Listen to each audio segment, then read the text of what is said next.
At some point, you've probably noticed something strange. During the day, you feel normal. But at night, everything feels different. The same room, the same thoughts, the same life, but somehow heavier, quieter, but louder at the same time. Small thoughts become bigger. Tiny worries become real problems. And things that didn't matter before suddenly feel important, almost urgent. And you don't know why, because nothing actually changed. But your brain did. And that's the part most people don't realize. At night, your brain is not the same brain.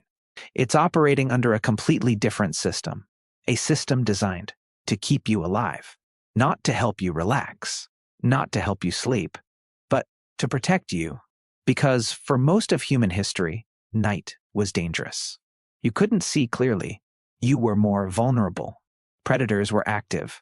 Your environment was unpredictable. And if you weren't alert, you didn't survive. So, your brain adapted.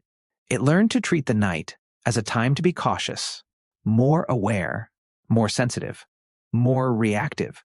And that system is still inside you, right now, even if your room is safe, even if your doors are locked, even if nothing is actually wrong. Your brain doesn't fully believe that because it wasn't designed for this world. It was designed for a much older one.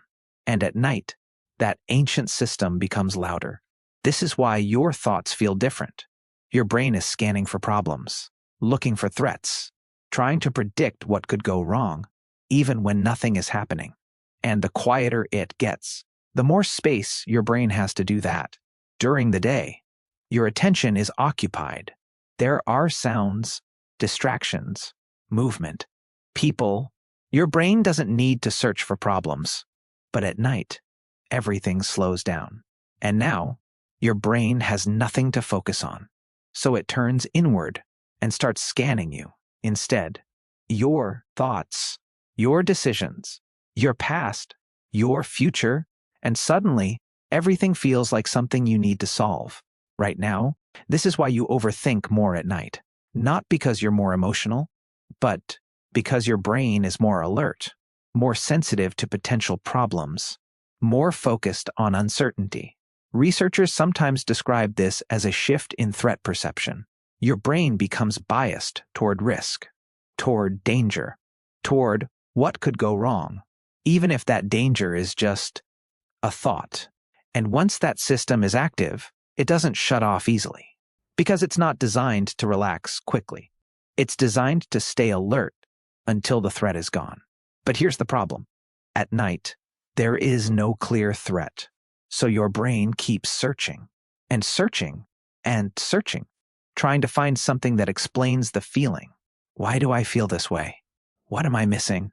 What could go wrong tomorrow? And now, you're stuck in a loop, not because something is wrong, but because your brain thinks something might be, and that's enough. Because to your brain, maybe is already dangerous. But here's where it gets even more interesting. The moment you notice this happening, you make it worse. Because now, you're not just thinking.